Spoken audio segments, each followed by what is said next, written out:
Hi there, this is Dave Marcus, your Saskatchewan provincial broker, and this is Contracts 101, How to Write a Property Condition Disclosure Statement, or PCDS. So here we have on the screen our PCDS. It has carried over, I'm in web forms here, so it's carried over my contract number from the offer that I wrote, from the listing, pardon me. And so this is, the sellers are going to be filling this out. The first section is the sellers are supposed to actually read this information. Sellers are responsible for, sellers should complete, sellers may be held legally responsible. They should actually know what those kinds of things say. And your seller is going to, first off, sign these first two lines, or one or two lines, depends on how many sellers you got. I've got two sellers in this scenario. So Steve's going to sign and Sally's going to sign as sellers. What they're signing is it says, I have read and understood the above information. So step one, they understand the above information, they sign. Now, step two is whether or not the client chooses to use the form. So even though it is, our rules say that we have to give our clients the opportunity to disclose, they are not required to actually use this form to do so. So the next part here says the seller's brokerage has explained potential implications of not completing the form, and the seller has chosen to decline completing the form. So if the seller chooses to decline, they can sign here and they're done. That's it. You're finished with the form. You've got a signed a document saying they were given the opportunity and they elected not to.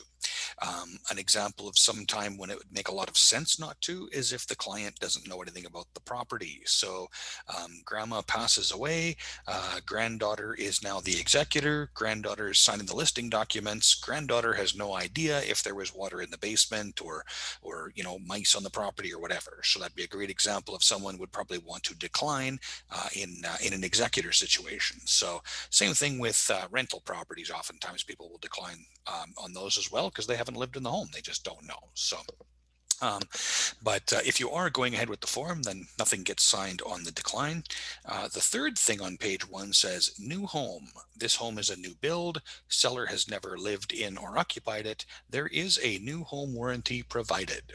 So if your seller client is a home builder and they are providing a new home warranty, they would then sign this line, and none of the rest of it needs to be completed. So keep in mind, it does state there is a new home warranty provided. So if you have a client that's building a new home without a new home warranty, don't have them sign something that says there is a new home warranty. So just make sure you have clarity. So that's page one. Your seller should always sign this. If they want to decline, they're going to sign this. If they're a home builder with a new home warranty, they're going to sign this. So that is page one.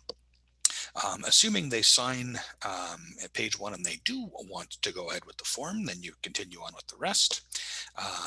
Names of the clients are in here. The date of disclosure is important. You want to put whatever the date is that they're actually filling out the form should be in there.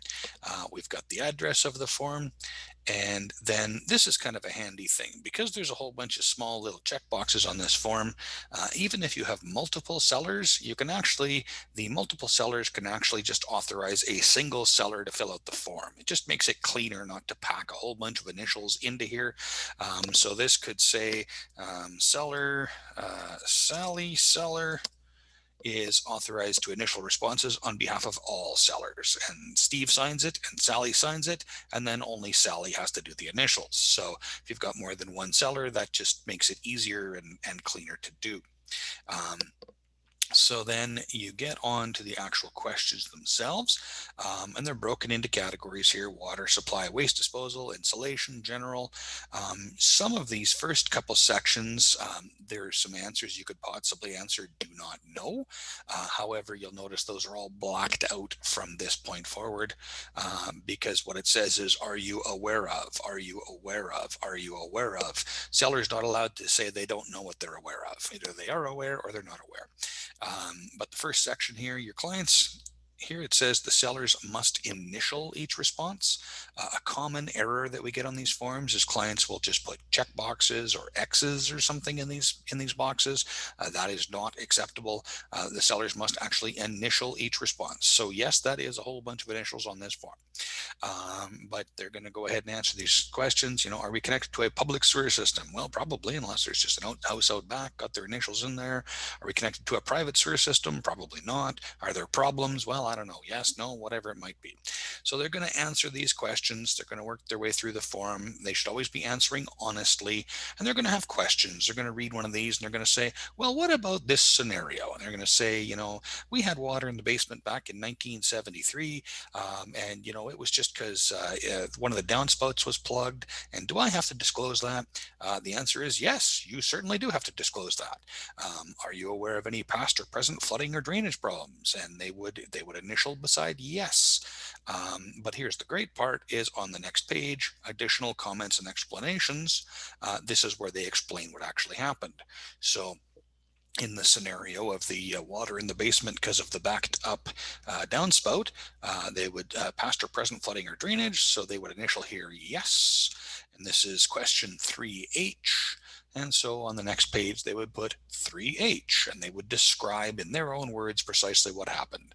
Hey, the downspouts were plugged, they backed up, we moved it, we cleaned it, never had a problem since. Whatever the facts are in their own words is what they would put there. You'll notice it says use additional paper if necessary. No problem if there's a few pages of explanations. If that's what you need, then go ahead and do that. So the client's going to answer all of these questions to the best of their ability. You'll notice there is a does not apply section. There are sometimes the questions may not apply. For example, the wood stove or fireplace. Well, if the property doesn't have a wood stove or fireplace, obviously that does not apply. So they're going to answer everything to the best of their knowledge. The seller is going to initial on the end of page 1 as well, or sorry, page 2 that is. Moving forward to page 3, a few questions left. Condominium property, if it's not a condo, does not apply, does not apply. And the client is going to put any explanations here if they deem it necessary. This form should all be done in the client's handwriting, by the client's hand. The agents should not be putting any information on this form. If the client asks you to help them write something out, some people are not good at articulating things.